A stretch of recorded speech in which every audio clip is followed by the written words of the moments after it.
We hebben een radio gemaakt met simpelere knoppen, waardoor de mensen makkelijker de radio's kunnen bedienen. Wij hebben ook een radio gemaakt, maar hierbij hebben wij de knoppen groter gemaakt, een kleur gegeven en een vorm, zodat ze de knoppen snappen en ook kunnen indrukken. We hebben het gemaakt voor de mensen van Sint-Elisabethschool. Tijdens ons bezoek hebben we gezien dat ze het toch wel moeilijk hadden met een fijne motoriek. En ja, ze zijn ook mentaal 0 tot 5 jaar, dus de meeste dingen snappen ze ook niet.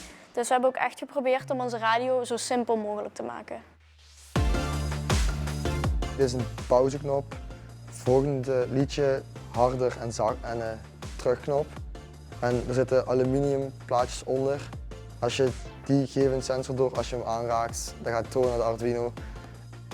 Hier van voor zit een powerbank en hier, als je zo doet, dan kun je hem er gewoon zo uithalen.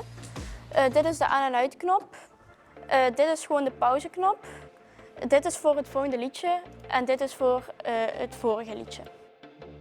Het leukste vond ik het ontwerpen van de radio zelf en hoe we het zelf wouden bouwen.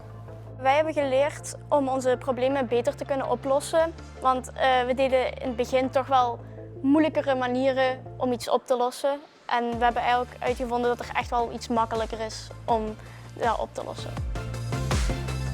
Dus wij zijn super enthousiast daarover en ja, ik heb daarnet al heb gezien, het ziet er veelbelovend uit. En ik hoop dat dat de leerlingen ook enthousiast gaan zijn en we zijn gewoon benieuwd hoe dat in de praktijk tot stand komt. Ik vind Limburg gestemd afval heel tof. Je kan veel met je handen doen. In de les zit je gewoon naar de leerkracht te luisteren en dingen opschrijven waar je soms zelfs niet meer weet wat het betekent. Ik vond Limburg stemt af wel wat minder tof, want ik kreeg heel veel stress door de tijdsdruk die we hadden.